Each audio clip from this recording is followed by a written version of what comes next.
Hello guys, welcome to my YouTube channel. ಇನ್ನು ಯಾರೆಲ್ಲ ನನ್ನ ಚಾನಲ್ನ ಸಬ್ಸ್ಕ್ರೈಬ್ ಮಾಡ್ಕೊಂಡಿಲ್ಲ ಬೇಗ ಹೋಗಿ ಸಬ್ಸ್ಕ್ರೈಬ್ ಮಾಡ್ಕೊಳ್ಳಿ. ಆ್ಯಂಡ್ ಎಲ್ರಿಗೂ ಮಹಾಶಿವರಾತ್ರಿ ಹಬ್ಬದ ಹಾರ್ದಿಕ ಶುಭಾಶಯಗಳು. ಶಿವನ ಜಾಗರಣೆ ಮಾಡ್ತಾ ಎಲ್ರಿಗೂ ಆ ಭಗವಂತ ಆಯಸ್ಸು ಆರೋಗ್ಯ ಕೊಟ್ಟು ಕಾಪಾಡಲಿ ಅಂತ ಕೇಳ್ಕೊತೀನಿ. ನಮ್ಮನೇಲಿ ಯಾವ ರೀತಿ ಸೆಲೆಬ್ರೇಟ್ ಮಾಡ್ತೀವಿ ಮಹಾಶಿವರಾತ್ರಿ ಅಂತ ಒಂದು ಪುಟ್ಟ ಲಾಗ್ ಹಾಕ್ತೀನಿ, ನೀವೇ ನೋಡ್ಬೋದು. ಇವೆಲ್ಲ ನಾನು ಶಿವರಾತ್ರಿ ಹಬ್ಬದಲ್ಲೇ ಡ್ರೆಸ್ ವೇರ್ ಮಾಡಿಬಿಟ್ಟು ಅದು ಬೊಕ್ಕೆಯಲ್ಲಿ ಫೋಟೋಸ್ ತೊಗೊಂಡಿದ್ದೆ. ಇದು ಶಿವರಾತ್ರಿ ವೈಬ್ಸು. ಸೊ ಗೈಸ್, ನಮ್ಮನೇಲೆಲ್ಲ ಬೇಗ ಎದ್ದು 4 ಗಂಟೆ 5 ಗಂಟೆಗೆ ಬೇಗ ಎದ್ದು ಎಲ್ಲ ರಂಗೋಲಿ ಇಟ್ಬಿಟ್ಟು ಪೂಜೆಗೆಲ್ಲ ರೆಡಿ ಮಾಡಿರ್ತಾರೆ. ಸೊ ಫೈನಲಿ ಎಲ್ಲ ನೋಡಿ ಈ ರೀತಿ ರೆಡಿ ಮಾಡಿದ್ದಾರೆ. ದೇವರಿಗೆಲ್ಲ ಅರ್ಶಿನ ಕುಂಕುಮ ಎಲ್ಲ ಇಟ್ಟು ಎಲ್ಲ ದೇವ್ರ ಪೂಜೆಗೆಲ್ಲ ರೆಡಿ ಮಾಡಿದ್ದಾರೆ. ಸೊ ನಾನು ಸ್ನಾನ ಮಾಡಿಕೊಂಡು ರೆಡಿಯಾಗಿದ್ದೀನಿ. ಫೈನಲಿ ದೀಪ ಹಚ್ಬಿಟ್ಟು ಮತ್ತು ದೀಪ ಎಲ್ಲ ಹಚ್ಚಬೇಕು.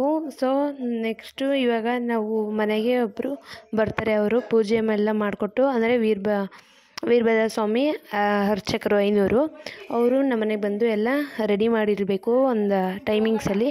ಅವ್ರು ಬಂದು ಪೂಜೆ ಎಲ್ಲ ಮಾಡಿಕೊಟ್ಬಿಟ್ಟು ಹೋಗ್ತಾರೆ. ಸೊ ಅಷ್ಟರಲ್ಲಿ ನಾವೆಲ್ಲ ರೆಡಿಯಾಗಿ ಮನೆ ಒರೆಸಿ ಎಲ್ಲ ರೆಡಿ ಮಾಡ್ಕೊಂಡಿರಬೇಕು. ಸೊ ಅದನ್ನು ಒಂದು ಪುಟ್ಟದು ಅದೊಂದು ಕ್ಲಿಪ್ಸ್ನ ಆ್ಯಡ್ ಮಾಡಿದ್ದೀನಿ ನೋಡಿ. ಈ ಥರ ಎಲ್ಲ ರೆಡಿ ಮಾಡಿ ಇಟ್ಟಿದ್ದೀವಿ. ಸೊ ಅದನ್ನು ಮರದಲ್ಲಿರೋದನ್ನ ಅವ್ರಿಗೆ ಕೊಡಬೇಕು. ಸೊ ನೋಡಿ, ಅವ್ರ ಹತ್ರ ವಿಭೂತಿ ಎಲ್ಲ ಹಚ್ಚಿಸ್ಕೊಂಡು ಲಾಸ್ಟಲ್ಲಿ ವಿಭೂತಿ ಎಲ್ಲ ಪೂಜೆ ಎಲ್ಲ ಆದಮೇಲೆ ವಿಭೂತಿ ಎಲ್ಲ ಹಚ್ಕೊಡ್ತಾರೆ ಎಲ್ರಿಗೂ. ಎಲ್ಲ ಪೂಜೆಗೆಲ್ಲ ರೆಡಿ ಮಾಡಿ ಇಟ್ಕೊಂಡಿದ್ದೀವಿ. 500 ಬರಬೇಕು. ಸೊ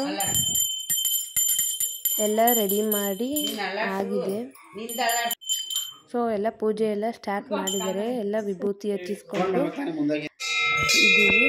ಸೊ ನೆಕ್ಸ್ಟು ನಾವು ಎಲ್ಲ ಟೆಂಪಲ್ಗೂ ಹೋಗಬೇಕು. ಸೊ ಆಂಜನೇಯ ಟೆಂಪಲ್ ಇದು ನಮ್ಮೂರ ಆಂಜನೇಯ ಸ್ವಾಮಿ ಟೆಂಪಲ್ ಇದು. ಅಲ್ಲಿಗೆ ಹೋಗಿ ದರ್ಶನ ಮಾಡಿದ್ವಿ ನೋಡಿ. ಇದು ನಮ್ಮೂರ ಆಂಜನೇಯ ಸ್ವಾಮಿ.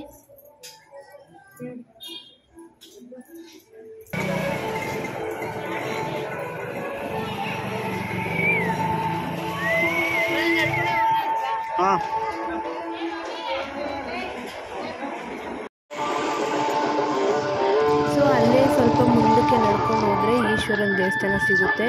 ಸೊ ಅಲ್ಲಿ ಪ್ರತಿ ವರ್ಷ ಹಾಲು ಇದ್ರೆ ಶಿವನ ಮೇಲೆ ಡೈರೆಕ್ಟು ಹೋಗಿ ಬೀಳುತ್ತೋ ಆ ಥರ ಮಾಡ್ತಿದ್ರು. ಈ ವರ್ಷ ಅದನ್ನು ಮಾಡಿಲ್ಲ. ಅಕ್ಕಿ ಪೂಜೆ ಕಾರ್ಯಕ್ರಮ ಇತ್ತು. ಸೊ ನೋಡಿ ಯಾವ ರೀತಿ ಅಕ್ಕಿ ಪೂಜೆಯನ್ನು ಅದು ತಂಬಿಟ್ಟು ಮತ್ತು ಎಳ್ಳುಂಡೆದೆಲ್ಲ ಯಾವ ರೀತಿ ಮಾಡಿದ್ದಾರೆ ಅಂತ ನೋಡ್ಬೋದು. ಝೂಮಾಗಿ ಕೂಡ ತೋರಿಸ್ತೀನಿ ಯಾವ ರೀತಿ ಇದೆ ಅಂತ ನೋಡಿ ನೀವೇ.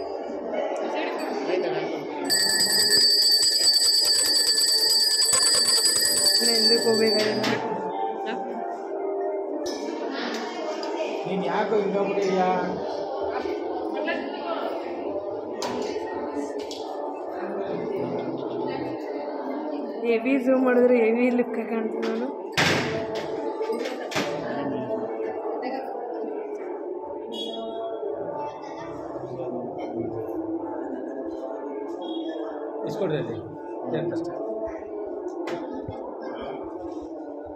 ಬರೋಣ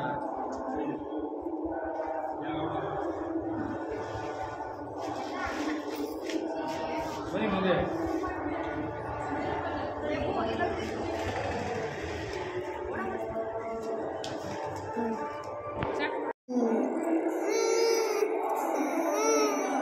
ಅಲ್ಲೇ ಸ್ವಲ್ಪ ಹೊತ್ತು ಕೂತ್ಕೊಂಡು ನೆಕ್ಸ್ಟು ಚಿಕ್ಕಮ್ಮನ ದೇವಸ್ಥಾನಕ್ಕೆ ಹೋದ್ವಿ ನೋಡಿ. ಇದು ಚಿಕ್ಕಮ್ಮನ ದೇವಸ್ಥಾನ, ನಮ್ಮೂರಲ್ಲಿರುವಂತಹ ಚಿಕ್ಕಮ್ಮನ ದೇವಸ್ಥಾನ.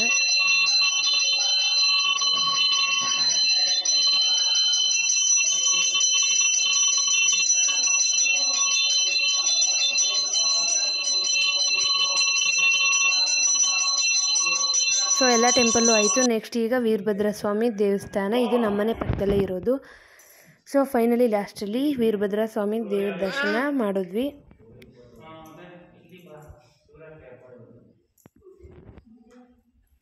ಸೊ ಎಲ್ಲ ದೇವ್ರ ದರ್ಶನ ಪಡ್ಕೊಂಡು ಈಗ ಮನೆಗೆ ಬಂದ್ವಿ. ಸೊ ನೋಡಿ, ನೀವೇ ನೋಡ್ತಿರ್ಬೋದು ಬಟ್ಟು ಎಷ್ಟಿದೆ ಅಂತ, ನಾವು ಎಷ್ಟು ದೇವಸ್ಥಾನಕ್ಕೆ ಹೋಗಿದ್ವಿ ಅಂತ. ಸೊ ನೆಕ್ಸ್ಟು ಮನೆಗೆ ಬಂದಾದಮೇಲೆ ನಮ್ಮತ್ತೆ ಪಾಯಸ ಏನೇನು ಮಾಡಿದರು ಊಟಕ್ಕೆ ಅಂದ್ಬಿಟ್ಟು ನೋಡಿ ಪಾಯಸ ಅಂತೂ ಬಿಸಿ ಬಿಸಿ ಸುಡ್ತಾ ಇದೆ. ಈಗ ಮಾಡಿರೋದು ಗಮ್ ಅಂತ ಅಂತಿತ್ತು ಪಾಯಸ. ನೆಕ್ಸ್ಟು ಇದು ಎಲ್ಲ ಸೋರೋಗಿದೆ. ಇದೇನು ಅಂತ ಅಂದರೆ ಬೇಳೆ ಸಾಂಬಾರು. ಸೊ ನೆಕ್ಸ್ಟು ಇಲ್ಲಿ ಬಿಸಿ ಬಿಸಿ ಬೋಂಡ ಬೇರೆ ಹಾಕ್ತಿದ್ದಾರೆ. ನೋಡಿ ಇಲ್ಲಿ ಪಕೋಡ ಮಾಡಿದ್ದಾರೆ. ಇದು ಪಕೋಡ ಆ್ಯಕ್ಚುಲಿ ಬೋಂಡ ಅಲ್ಲ, ಪಕೋಡ ಮಾಡಿದ್ದಾರೆ. ನಾನೊಂದು ತಟ್ಟೆಗೆ ಅನ್ನ ಮತ್ತು ಬೇಳೆ ಸಾಂಬಾರು ಮತ್ತು ಪಾಯಸ ಕುಡಿತಿದ್ದೀನಿ ಲಾಸ್ಟಲ್ಲಿ.